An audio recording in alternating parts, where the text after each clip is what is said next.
Jadhavar group of इन्स्टिट्यूट्सच्या वतीने 6वा आदर्श माता पुरस्कार नऱ्हे येथील प्राचार्य डॉक्टर सुधाकरराव जाधवर सभागृहात प्रदान करण्यात आला। यावेळी मुंबईच्या पोलीस आयुक्त अश्विनी सानप, महाराष्ट्र राज्याचे मृद व जलसंधारण मुख्य सचिव सुनील चव्हाण, सिद्धिविनायक ग्रुपचे संस्थापक अध्यक्ष राजेश सांखला, कर्नल महादेव घुगे, राहुल जगताप, पूजा पारगे, प्राचार्य डॉक्टर सुधाकर जाधवर, उपाध्यक्ष ॲडव्होकेट शार्दूल जाधवर, खजिनदार सुरेखा जाधवर आदी व्यासपीठावर उपस्थित होते। महाराष्ट्र राज्याचे मृद व जलसंधारण मुख्य सचिव सुनील चव्हाण यांच्या मातोश्री सुशीला चव्हाण, पुण्याचे माजी महापौर प्रशांत जगताप यांच्या मातोश्री रत्नप्रभा जगताप आणि सिद्धिविनायक ग्रुपचे संस्थापक अध्यक्ष राजेश सांखला यांच्या मातोश्री प्रमिला सांखला यांना पुरस्कार प्रदान करण्यात आला। साडी, श्रीफळ, पुणेरी पगडी, सन्मानचिन्ह, सन्मानपत्र असे पुरस्काराचे स्वरूप आहे। पुरस्काराचे यंदा 6वे वर्ष असून संस्थेच्या खजिनदार सुरेखा सुधाकरराव जाधवर यांच्या वाढदिवसानिमित्त हा विशेष सोहळा आयोजित करण्यात आला होता।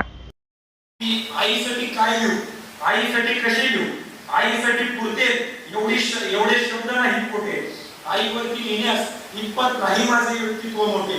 जीवन हे शेत तर आई म्हणजे विहीर, जीवन ही नौका तर आई म्हणजे ती, जीवन ही शाळा तर आई म्हणजे पाटी, जीवन हे काम तर आई म्हणजे सुट्टी, आई म्हणजे मंदिराचा उंच उंच कळस, आई म्हणजे अंगणातली पवित्र तुळस, आई म्हणजे भजनात गुणगुणावी अशी संत वाणी, आई म्हणजे वाळवंटात यावं असं थंडगार पाणी, आई म्हणजे आरतीत वाचणारी अशी लयबद्ध टाळी, आई म्हणजे वेदनेनंतरची पहिली आवडी, स्वामी तिन्ही जगाचा आई विना भिकारी।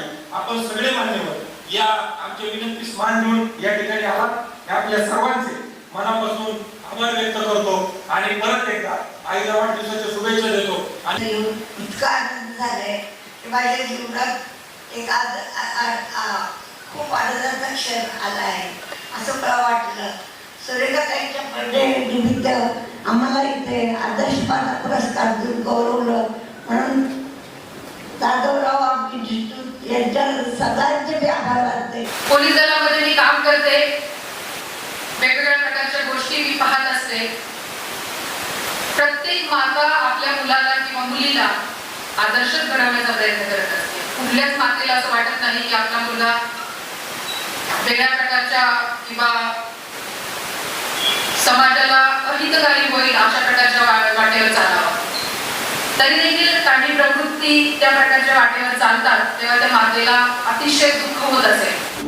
आईवरती प्रेम करणारे नाही, आजकाल बघतो आपण थोडीशी मुलं हुशार झाली, थोडे 2-3 मिनिटं बोलणार आणि आईवरती बोलायला बोलू ना, थोडीशी मुलं मोठी झाली, थोडेसे पैसे झाले की तुला कुठली गोष्ट आहे। इतके आपल्याकडे समाजात आपल्या महाराष्ट्रामध्ये इतकी वाईट लोक फार नाहीये, पण तरी त्यांना लगेच घर येतो, बच्ची बाळायची, कुठे नोकरी लागली 60-70 हजाराची, बायकोला घेऊन दुसरं घर करायचं, आईला कधीतरी पाहुण्यासारखं बोलवायचं।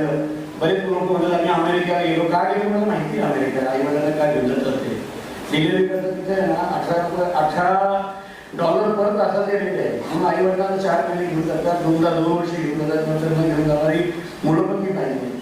आणि जेव्हा अशा परिवारात राहतो मी तुमच्या लोकांना माझी काही सांग आई नाही त्याला काही नाहीये, आई पाहिजे, आई किती का नाही बाप असे हे ज्यांच्या डोक्यावर आईवडिलांची छाप असेल त्या मुलांना केव्हाच कमी पडणार नाही, पण कळतं पण वळत नाही। ताई तुमच्या मुलाचं कौतुक करा तेवढं थोडं आहे आणि त्याच्या तुमच्या कौतुकावर आज तुमच्या मुलांनी तुम्ही जे संस्कार पेरले रुजवले तो आदर्श घेतला। संपत्ती कमी असावं मग ते संस्कार ठाकलाजींना मिळाले असतील, जगतापांना मिळाले असतील, सुनीलजींना मिळाले असतील, आमच्या शार्दूलला मिळाले असतील, म्हणून मी या सगळ्या आयांना संस्कारांचं पॉवर हाऊस समजतो, संस्कार आणि विचारांचं पॉवर हाऊस। कुठलाही चांगला माणूस जर घडवायचा असेल तर त्याला 3 गोष्टीची शार्दूल आवश्यक आहे। तो भाषण खूप टचिंग होतं, तो आईच्या अनेक म्हणजे त्यांच्या आजाराच्या आठवणी सांगितल्या, परंतु कुठलीही आई मुलाला घडवत असताना नुसता मुलगा घडवत नाही, कुटुंब घडवते, समाज घडवते। म्हणजे न बोलता अत्यंत चांगल्या पद्धतीने जे काम करते, आपल्या मुलाला घडवते आणि मुलगा आईच्या सत्काराच्या वेळेला हजर राहतो, याच्यामध्ये आईचं आणि मुलाचं प्रेम हे लक्षात घ्या। कारण ज्या मुलाला आईविषयी प्रेम नाही तो हजर राहणार नाही, येणार नाही, वेळ देणार नाही, हे लक्षात घ्या.